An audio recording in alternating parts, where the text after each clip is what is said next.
Zombie pandemic की चपेट में आ चुकी होती है, उसी समय इजराइल में लोग अब भी बेफिक्र होकर गाना बजाना कर रहे होते हैं। उन्हें पूरा भरोसा होता है कि ऊंची ऊंची मजबूत दीवारें उन्हें सुरक्षित रखेंगी, लेकिन यही लापरवाही खतरे को खुद न्योता दे देती है। ज़ॉम्बी दीवारों के बाहर इकट्ठा हो जाते हैं, वे एक दूसरे पर चढ़ते हुए सीढ़ी बना लेते हैं और कुछ ही सेकंड में दीवार के अंदर घुस जाते हैं। जहाँ कुछ पल पहले शांति थी, अब पूरी तबाही मच जाती है। लोग इधर उधर भागने लगते हैं, लेकिन इतनी भीड़ और इतनी रफ्तार के सामने कोई बच नहीं पाता।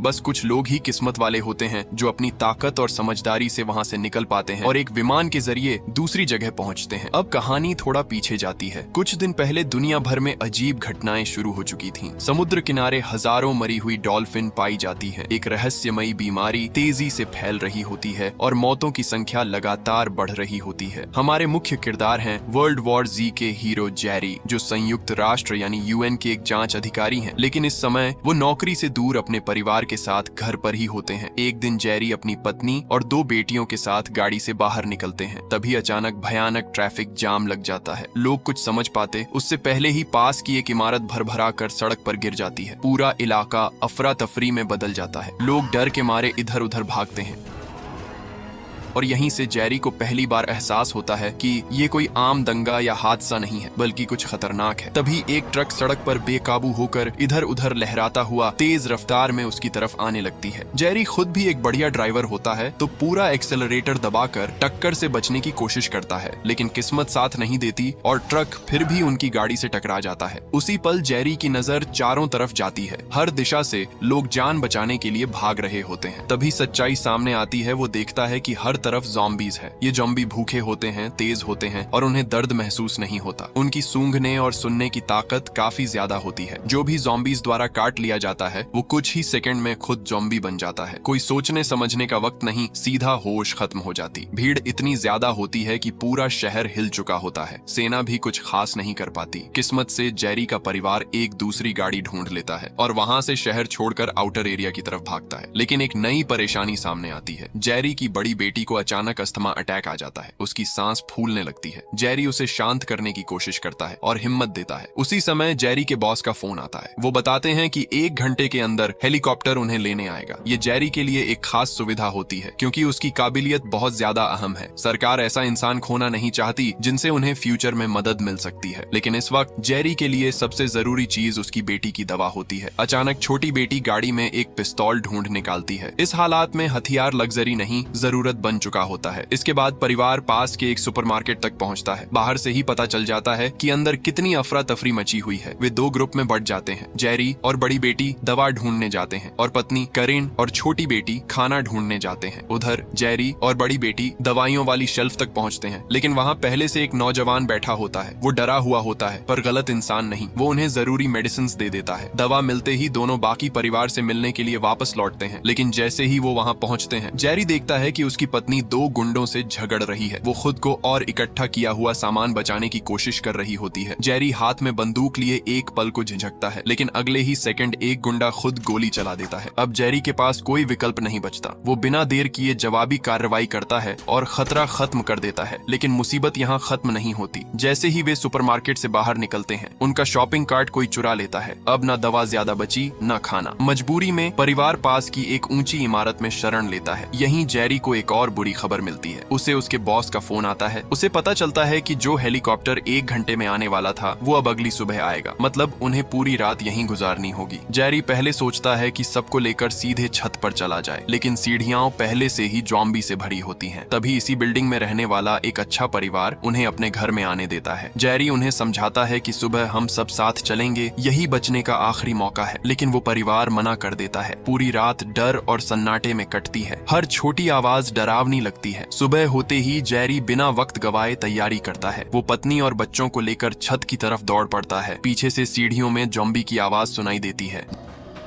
ज़ॉम्बीज़ की संख्या लगातार बढ़ती जा रही होती है। ऊपर हेलीकॉप्टर उतरने वाला होता है, लेकिन क्या वो वक्त पर पहुंच पाएंगे या ये इमारत उनकी आखिरी जगह बन जाएगी। जेरी खुद पीछे रुकने का फैसला करता है ताकि उसकी पत्नी और बच्चे आगे भाग सकें। वो पूरी ताकत से ज़ॉम्बी को रोकता है, लेकिन ज़ॉम्बीज़ बहुत ज्यादा हैं और बेहद खतरनाक भी। ऐसे में किसी का बचना लगभग नामुमकिन है। ठीक उसी पल जब जेरी काटे जाने वाला ही होता है, तभी अचानक एक लड़का ज़ॉम्बी पर हमला करता है। वो कोई और नहीं बल्कि मैक्सिकन परिवार का बड़ा बेटा थॉमस होता है। असल में जेरी के जाने के बाद ज़ॉम्बी उस घर तक पहुंच चुके थे। दरवाजे भारी सामान से बंद तो थे, लेकिन ज़ॉम्बी बहुत ज्यादा और बहुत ताकतवर थे। उस परिवार के लिए वो रात आखिरी साबित हुई। जेरी थॉमस को लेकर छत की तरफ दौड़ता है। इसी बीच रेस्क्यू हेलीकॉप्टर आ चुका होता है, लेकिन जेरी अचानक छत के किनारे की तरफ भागता है क्योंकि ज़ॉम्बी का खून उसके शरीर पर आ गिरता है। वो सबको साफ कह देता है, अगर 12 सेकंड के अंदर मुझ में कोई भी लक्षण दिखा तो मैं खुद कूद जाऊंगा। 12 सेकंड बहुत ज्यादा लगते हैं। सबकी सांसें रुकी हुई हैं, लेकिन लकीली उसे कुछ भी नहीं होता है और कोई बदलाव नहीं दिखता है। जेरी सुकून की सांस लेता है और हेलीकॉप्टर में चढ़ जाता है। ठीक उसी वक्त ज़ॉम्बी छत तक पहुंच जाते हैं। वो हेलीकॉप्टर पर झपटते हैं, लेकिन एक एक करके नीचे गिरते जाते हैं जैसे बारिश हो रही हो। आखिरकार हेलीकॉप्टर एक सुरक्षित जगह पहुंचता है। चारों तरफ सिर्फ पानी ही पानी होता है। ज़ॉम्बी यहाँ तक नहीं पहुंच सकते।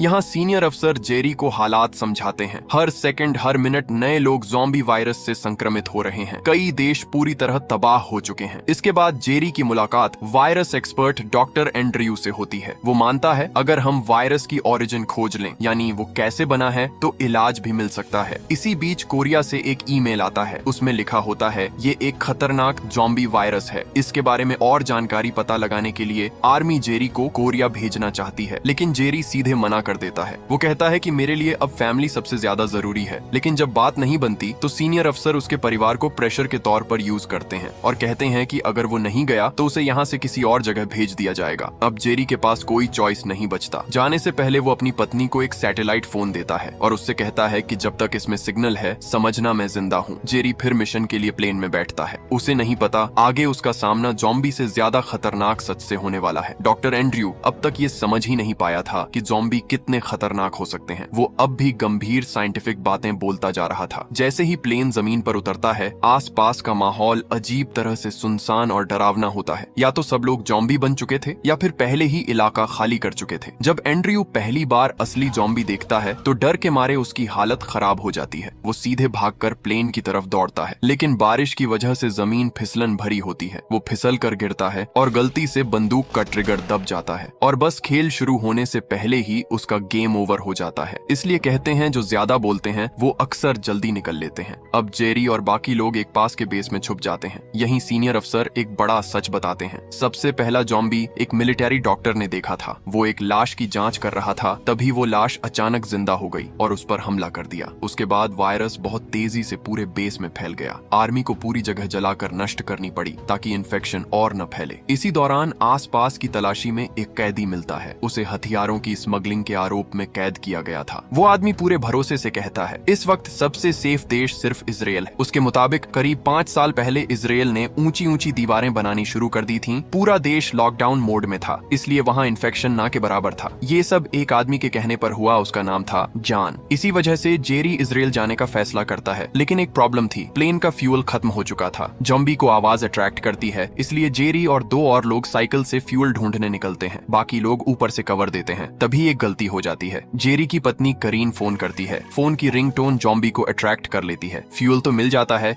लेकिन उसकी कीमत बहुत भारी होती है। ज़ॉम्बीज के साथ इस लड़ाई में सब मारे जाते हैं। अब सिर्फ जेरी और पायलट बचते हैं। इजराइल पहुंचकर जेरी जान से पूछता है, आपको पहले से कैसे पता था? जान शांति से जवाब देता है, मुझे भी पूरा नहीं पता था। असल में उसे भारत से कुछ इंटेलिजेंस इनपुट्स मिले थे। सरकार ने उन्हें गंभीरता से नहीं लिया, लेकिन जान ने रिस्क नहीं लिया। उसने तुरंत ऊंची दीवारें बनवाने का आदेश दे दिया और आज वही फैसला इजराइल को ज़ॉम्बीज से बचा रहा था। जान जेरी को बाहर घुमाने ले जाता है। यहाँ सिर्फ इजराइल के लोग ही नहीं, बल्कि दुनिया भर से आए हुए लोग सुरक्षित रह रहे होते हैं। लेकिन जेरी जानता है अगर जरा सी भी चूक हुई तो यहाँ की शांति भी ज्यादा देर नहीं टिकेगी। शुरुआत में शरणार्थी इलाका वाकई बहुत पीसफुल लगता है। ऊंची दीवारों के अंदर ऐसा लगता है जैसे दुनिया में कोई ज़ॉम्बी अपोकलिप्स हुआ ही नहीं। यहाँ की सोच बड़ी सिंपल है। एक इंसान को बचाना मतलब एक ज़ॉम्बी कम करना। लोग खुलकर गाना गा रहे हैं, नाच रहे रहे हैं, खाना खा रहे हैं, बाहर भूखे ज़ॉम्बी मर रहे हैं और अंदर पार्टी चल रही है। लेकिन यही सबसे बड़ी गलती हो जाती है, तेज आवाज, म्यूजिक, सेलिब्रेशन। यही सब ज़ॉम्बी को अट्रैक्ट कर लेता है। अचानक हजारों ज़ॉम्बी दीवार के बाहर जमा हो जाते हैं। फिर एक डरावना नजारा, वो एक दूसरे पर चढ़कर सीढ़ी जैसा ढेर बना लेते हैं। कुछ ही पलों में ज़ॉम्बी दीवार पार कर लेते हैं। अब शहर में पूरी तरह केओस है, लोग इधर उधर भाग रहे हैं, लेकिन ज़ॉम्बी बहुत ज्यादा और बहुत तेज हैं। जैन तुरंत आर्मर्ड व्हीकल में बैठकर निकल जाता है। जेरी को आर्मी के हवाले कर दिया जाता है ताकि उसे सप्लाई पॉइंट तक पहुंचाया जा सके। भागते समय जेरी एक अजीब चीज नोटिस करता है। एक बूढ़ा आदमी ज़ॉम्बी के बीच खड़ा है, लेकिन एक भी ज़ॉम्बी उसे टच नहीं करता। फिर वो एक दुबला पतला बच्चा देखता है। ज़ॉम्बीज उसे भी इग्नोर कर देते हैं। जेरी को तुरंत समझ आ जाता है, ज़ॉम्बी बीमार, कमजोर या एबनॉर्मल लोगों पर अटैक नहीं करते। भागते टाइम एक ज़ॉम्बी एक लेडी ऑफिसर को काट लेता है। जेरी एक सेकंड भी नहीं सोचता, वो उसका हाथ कटवा देता है ताकि इन्फेक्शन आगे न फैले। आखिरकार कुछ लोग एक प्लेन में चढ़ पाते हैं, बाकी या तो मर जाते हैं या ज़ॉम्बी बन जाते हैं। प्लेन में बैठकर जेरी तुरंत अपने सीनियर्स को कॉल करता है। वो सारी अजीब बातें बताता है और कहता है कि ये इन्फॉर्मेशन WHO को अभी तुरंत भेजो ताकि वो इसका इलाज ढूंढ सके। लेकिन कहानी यहाँ भी नहीं रुकती। प्लेन में एक फ्लाइट अटेंडेंट वॉशरूम में छिपे ज़ॉम्बी से काटी जाती है। कुछ ही सेकंड में वो भी ज़ॉम्बी बन जाती है। कैबिन में इन्फेक्शन फैलने लगता है। जेरी सबको शांत करता है, चुप रहो, दरवाजा ब्लॉक करो। लेकिन एक आदमी से बैग गिर जाता है और बस ज़ॉम्बी तूफान की तरह अंदर घुस आते हैं। ज्यादातर लोग बच नहीं पाते। सिचुएशन अब होपलेस हो जाती है। जेरी आखिरी ऑप्शन चुनता है। वो ज़ॉम्बी की भीड़ में ग्रेनेड फेंक देता है। प्लेन में बड़ा सा छेद हो जाता है। ज़ॉम्बी और लोग हवा में खींचकर बाहर चले जाते हैं। प्लेन कंट्रोल खो देता है और सीधा जमीन पर गिरकर एक्सप्लोड हो जाता है। बहुत मुश्किल से सिर्फ जेरी और शॉन जिंदा बचते हैं। दोनों किसी तरह WHO की रिसर्च फैसिलिटी तक पहुंचते हैं, लेकिन अंदर जाने से पहले ही जेरी बेहोश हो जाता है। उसके इंजरीज काफी गंभीर होती हैं। ऊपर वालों को कोई सिग्नल नहीं मिलता तो उन्हें लगता है जेरी मर चुका है। लेकिन क्या वाकई खेल खत्म हो गया है या अब असली गेम शुरू होने वाला है? ऊपर वालों ने बिना ज्यादा सोचे जेरी की वाइफ और बच्चों को ग्राउंड रेफ्यूजी कैंप में भेज दिया। मतलब काम निकल गया तो बाय बाय। कुछ दिन बाद जेरी के बॉस को सैटेलाइट फोन से कॉल आती है और यहीं सबको पता चलता है, जेरी अभी जिंदा है। जेरी जब सुनता है कि उसका परिवार कितनी मुश्किल हालत में है तो वो पूरी तरह टूट जाता है। रिसर्च सेंटर के लोग उसे समझाते हैं, हम सब ने अपने लोग खोए हैं, लेकिन हम यहाँ ह्यूमैनिटी के लिए सोल्यूशन ढूंढ रहे हैं। कम से कम जेरी के पास अब भी एक उम्मीद है। ये सुनकर उसका हौसला थोड़ा लौट आता है। जेरी अपनी थ्योरी बताता है, ज़ॉम्बी हेल्थी लोगों पर अटैक करते हैं, बूढ़े, बीमार या कमजोर लोगों को इग्नोर कर देते हैं। अगर इंसान खुद को बीमार दिखा दे